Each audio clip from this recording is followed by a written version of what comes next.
This is a training session for the Alternative Facilities Assistance Program, also known as AFAP.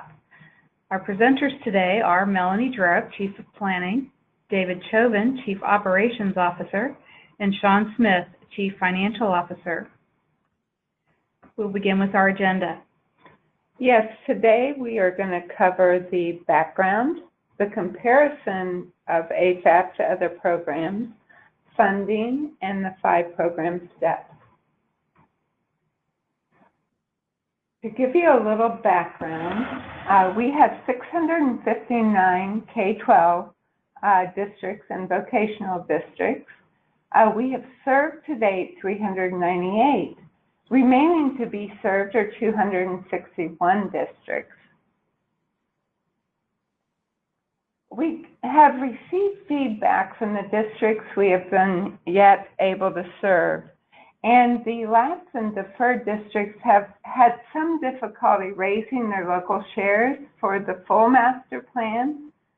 Some districts would like a little less comprehensive option, and at a low state share, our Classroom Facilities Assistance Program and Vocational Facilities Assistance Program are a little less attractive. Some of our districts are interested in just addressing technology, security, HVAC, roofing projects in their district. There are some similarities to CFAP and VFAP. Districts are still served in the priority order. There is a full master facility plan requirement. School board approval is required, and the project agreement is required.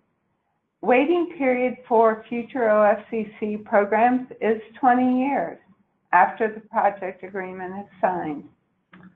Hey, Melanie, quick question for you real quick. What are the consequences associated with selecting this program versus CFAP? Sean, the consequences are that you are going to receive a smaller local share, and David's going to cover that in the funding section, but also you would not be eligible for the half-mil equalization for the maintenance. But another factor is that you would not have to raise the maintenance requirement.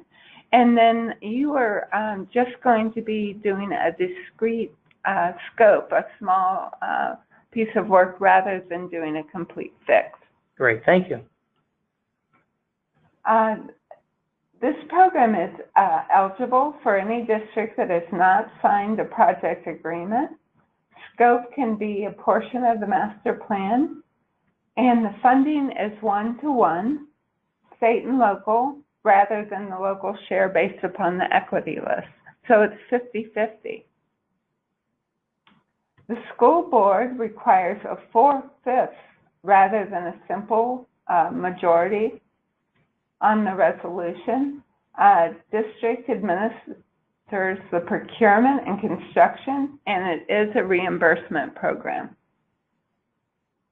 And this is David. So the way the funding for the program would work is that a district would be able to receive $1 million or 10% of the state share of the district's master facility plan, whichever is greater. And as Melanie mentioned, it's a 1-to-1 share, or 50% of the cost would be contributed by both parties.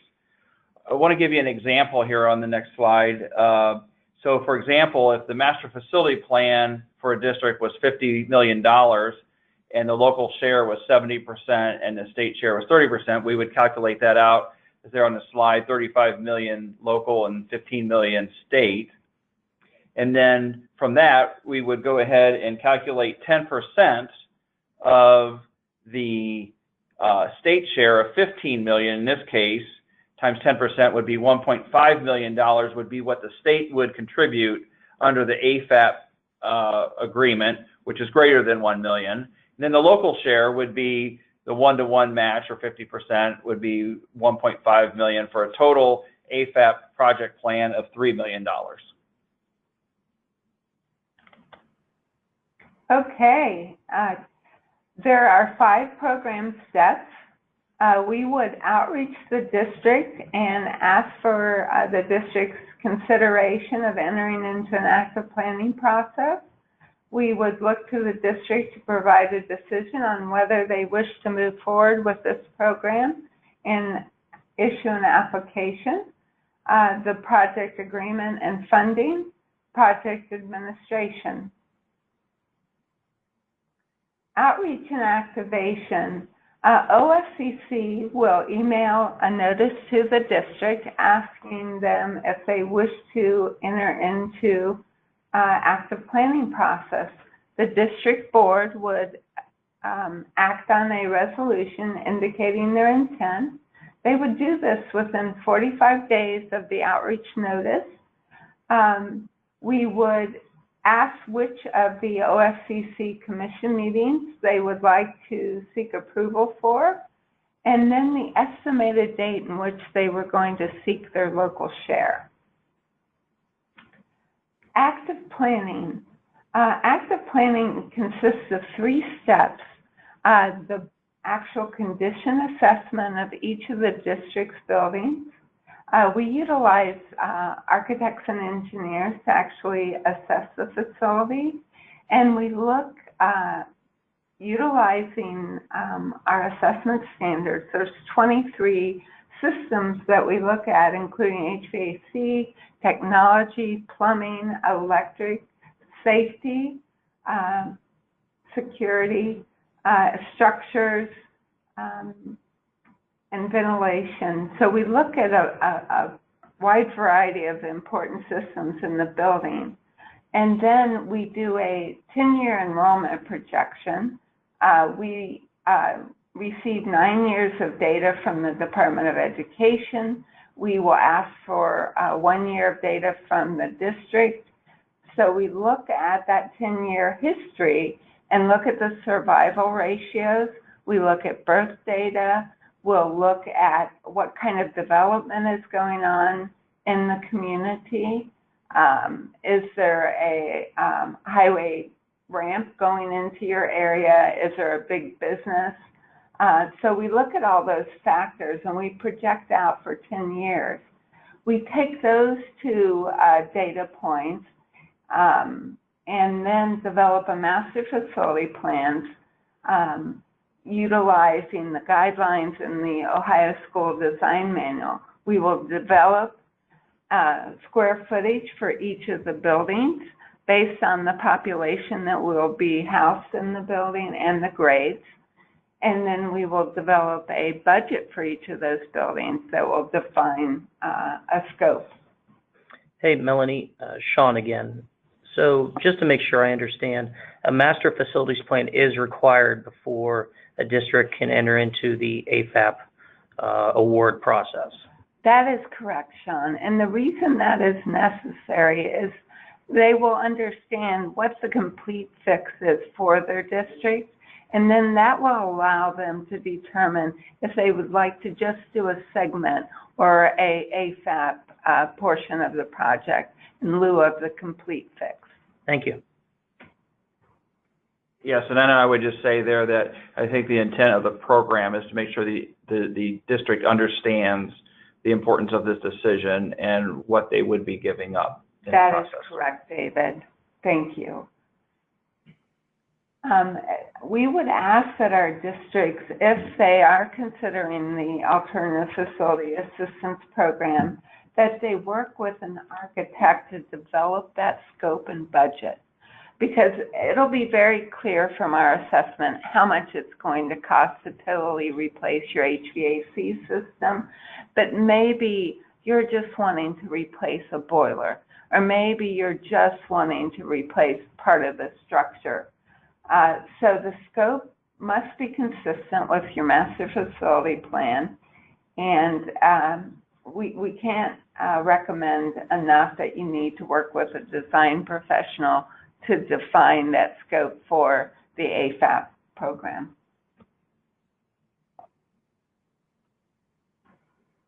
Okay, if you move forward with the Alternative Funding Assistance Program, you're going to submit an application to the OFCC with your architect's definition of the scope and budget, and we are going to consider that and approve it, or if we are unable to approve your submission, we will send it back with the reasons why we're unable to approve it and seek resubmission from your district.